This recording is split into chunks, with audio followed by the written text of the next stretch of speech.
हम लोग पढ़ने वाले हैं एप्लीकेशंस ऑफ डिटरमिनेंट्स। जी हाँ दोस्तों, प्रीवियस जो वीडियोस मैंने अपलोड किए थे उसमें मैंने आप लोगों को प्रॉपर्टीज ऑफ डिटरमिनेंट्स बताया है और आई होप कि आप लोग उसको अप्लाई करना सीख रहे होंगे इन क्वेश्चंस जो आपके एक्सरसाइजेज में है। मैं आपको सजेस्ट करूंगा कि पहले आप टेक्स्ट बुक ट्राई कर ले एंड देन फिर जो भी आपके पास साइड बुक्स हैं फॉर जी या किसी और कंपटीशन के लिए तो वो आप ट्राई करें। ठीक है, मैं जल्दी ही कोशिश करूंगा कि इसमें कुछ डिस्कशन वीडियोस भी आपको डालूं, खासतौर पे टेक्स्ट बुक के जो क्वेश्चंस हैं उनको सॉल्व करके मैं आपको बता पाऊं कि कैसे अप्लाई करेंगे प्रॉपर्टीज ऑफ डिटरमिनेंट्स। तो वेट फॉर दोस वीडियोस। आज हम इसका आखिरी कॉन्सेप्ट क्लास ले रहे हैं और इसमें मैं बताने वाला हूं कि डिटरमिनेंट्स के क्या क्या एप्लीकेशंस होते हैं।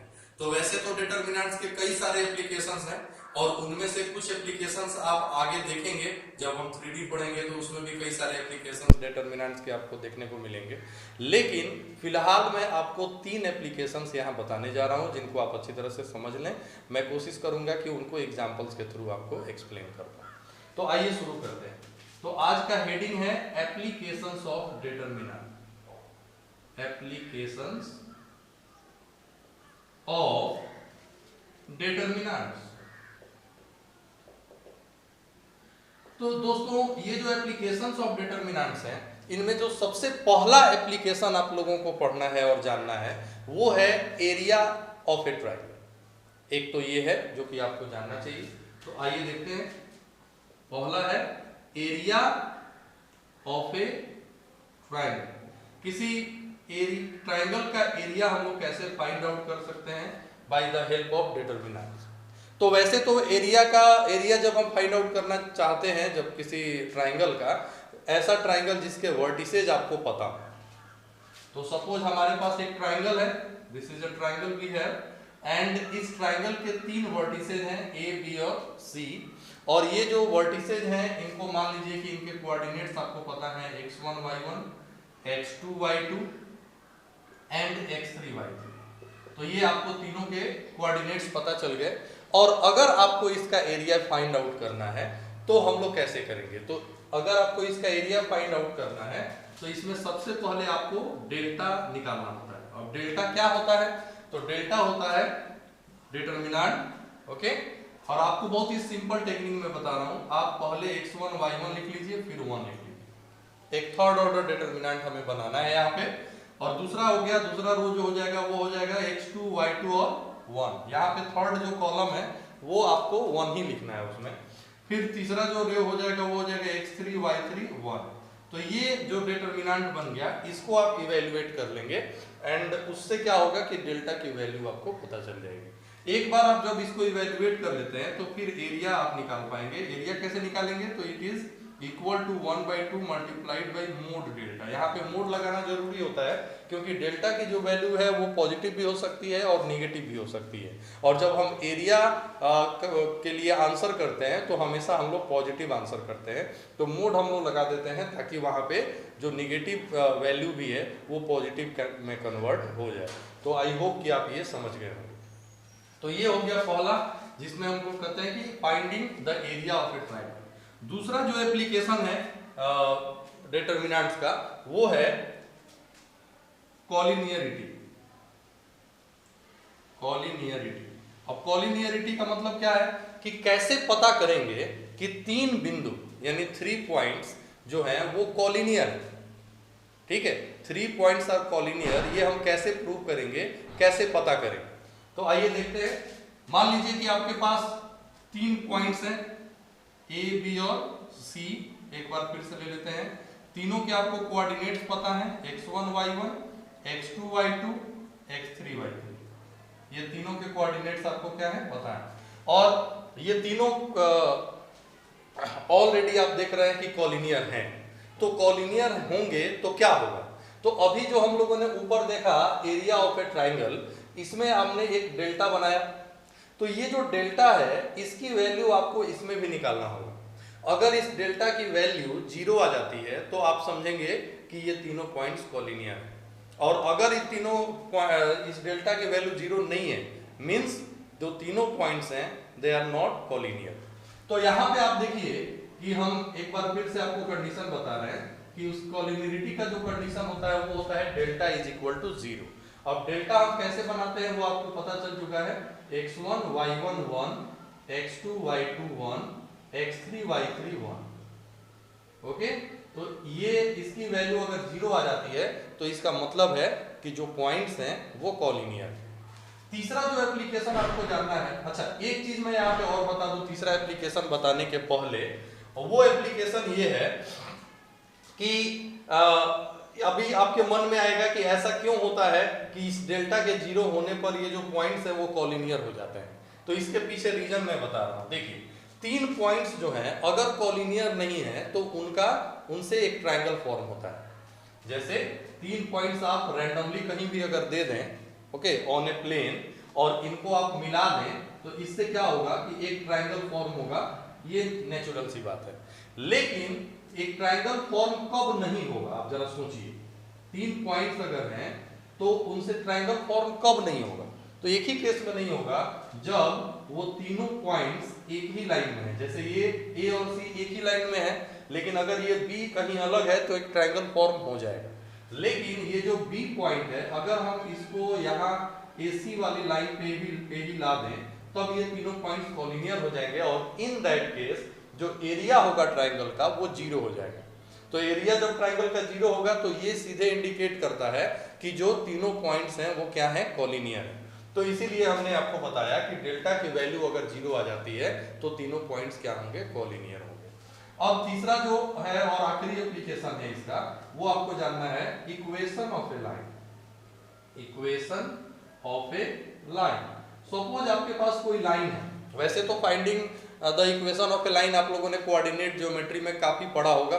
एक पूरा का पूरा चैप्टर ही है स्ट्रेट लाइन, जिसमें कई तरीके से हम लोग इक्वेशंस निकालना सीखते हैं। बट अगर आपको डिटरमिनेंट का यूज करना है to find the equation of a line तो बड़ा सिंपल है। सपोज आपके पास एक लाइन है जो 2 पॉइंट से होकर के पास करती है, P और Q। P का जो कोऑर्डिनेट है वो x1 y1 है और Q का जो कोऑर्डिनेट है x2 y2 है। तो आपको बस करना ये है कि आपको एक पॉइंट रैंडमली अपने से ले लेना है। सपोज A ले लेते हैं जिसका कोऑर्डिनेट हो जाता है xy। तो अब आप देखेंगे कि ये तीनों पॉइंट्स क्या हो गए, कॉलिनियर हो गए, क्योंकि तीनों सेम लाइन पे हैं। तो कॉलिनियर हो गए तो यहाँ पे कॉलिनियरिटी का जो कॉन्सेप्ट है वो अप्लाई हो जाएगा। तो अब आप यहाँ पे इक्वेशन अगर निकालना चाहते हैं तो इसका तरीका ये हो जाएगा कि ये तीनों पॉइंट्स को लेकर के सेम कंडीशन अप्लाई कर दीजिए।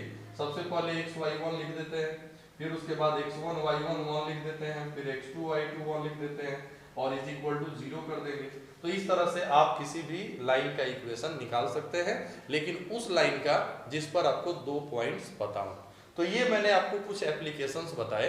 कुछ और एप्लीकेशंस की जानकारी जैसे जैसे हम लोग आगे पढ़ते जाएंगे वैसे आपको मिलेगी। तो इन तीनों पे आपको वर्कआउट करना है। तो चलिए मैं आपको कुछ इस पे एक आध क्वेश्चन करके आपको बताता हूँ कि कैसे हम लोगों को काम करना है। तो कुछ एग्जाम्पल्स आप देख लीजिए। जैसे मान लीजिए कि हमारे पास एक ट्राइंगल है जिसका एरिया फाइंड आउट करना है, ठीक है। तो एक ट्राइंगल है जिसका एरिया फाइंड आउट करना है। ये मैं आपको एक एग्जांपल दे रहा हूं। ओके, यहाँ पे मैंने ये ट्राइंगल बना दिया ABC, और आपको क्या करना है, एरिया फाइंड आउट करना है। और वो जो कोऑर्डिनेट्स है वो आपको मैं बता देता हूँ। यहाँ पे कोऑर्डिनेट है A का 2 7, B का जो कोऑर्डिनेट है वो है 1 1 और C का जो कोऑर्डिनेट है वो है 10 8। तो this is a triangle we have and we have to find the area of this triangle. तो how can we find the area of this triangle? तो इट इज वेरी सिंपल। जैसा मैंने आपको बताया कि सबसे पहले आपको डेल्टा की वैल्यू निकालनी है। You have to find the value of delta. तो डेल्टा की वैल्यू आप कैसे निकालोगे? तो मैंने जैसा आपको बताया कि जो भी पॉइंट्स हैं आप उनको ले करके और डिटरमिनेंट तैयार कीजिए। तो यहाँ पे क्या करेंगे, 2 7, ये पहला पॉइंट हमने ले लिया और साथ में हमने लगा दिया 1। फिर इसके बाद 1 1, इसमें 1 1 है, फिर हमने 1 लिख दिया।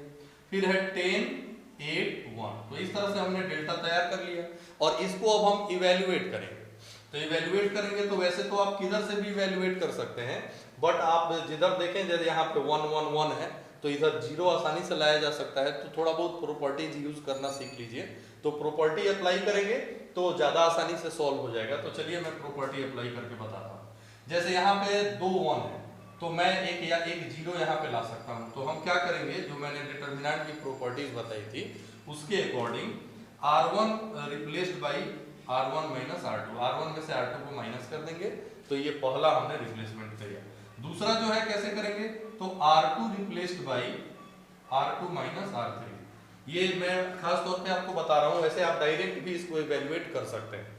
तो इसमें अब इसको इस प्रॉपर्टीज को अप्लाई करेंगे तो क्या होगा, तो पहले R1 में से R2 को माइनस करना है, तो 2 माइनस 1 क्या होगा 1, 7 माइनस 1 6, 1 माइनस 1 0। ओके, फिर अब 1 minus 10 minus 9, 8 1 minus 8 minus 7, 1 minus 1 0, और दिस विल बी 10 8 1। तो अब यहाँ पे फायदा ये हुआ है प्रॉपर्टीज अप्लाई करने से कि थर्ड कॉलम में 2 जीरोज आ गए। अब जब 2 जीरोज आ गए तो हम लोग को थर्ड कॉलम के थ्रू इसका एक्सपेंशन करना हमारे लिए क्या होगा, बहुत आसान हो जाएगा।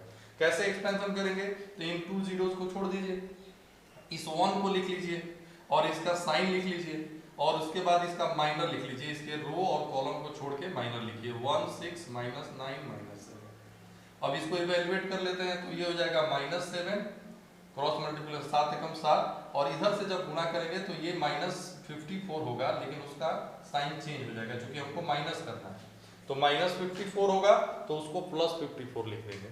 अब इसमें से अगर आप इसको घटाएंगे तो ये आपको हो जाएगा 47। तो ये हमने डेल्टा की वैल्यू निकाली, एरिया अभी नहीं निकला। एरिया क्या होगा, तो यहाँ पे मैं लिख देता हूँ, एरिया अगर आपको फाइंड आउट करना है तो it is very simple, 1/2 into delta. तो डेल्टा के वैल्यू जो है वो ऑलरेडी यहाँ पे पॉजिटिव ही है, तो इसीलिए कोई फर्क नहीं पड़ेगा, तो it will be 47/2 square unit. Square units क्यों लगा रहा हूँ मैं, क्योंकि एरिया का जो यूनिट होता है हम लोग ऐसे ही लिखते हैं, स्क्वायर मीटर स्क्वायर सेंटीमीटर, तो यहाँ पे चूंकि यूनिट पता नहीं है तो मैं स्क्वायर यूनिट लिख दे रहा हूँ। तो इस तरह से आप एरिया फाइंड आउट कर सकते हैं किसी ट्रायंगल का। तो ये आप एग्जांपल के थ्रू इसका एप्लीकेशन भी समझ गए होंगे। इस पे और भी आपको क्वेश्चंस मिलेंगे, अगर आप बुक्स अपने कंसल्ट करेंगे तो आप ट्राई करते रहिए, और मैं भी जल्दी ही वीडियोज अपलोड करूंगा जिसमें कि मैं आपको टेक्स्ट बुक के क्वेश्चंस डिस्कस करूंगा। तो आप देखते रहिए वीडियो, सब्सक्राइब करते रहिए, अपने दोस्तों के बीच इसको पॉपुलराइज करते रहिए। तो मिलते हैं in the next video, bye bye.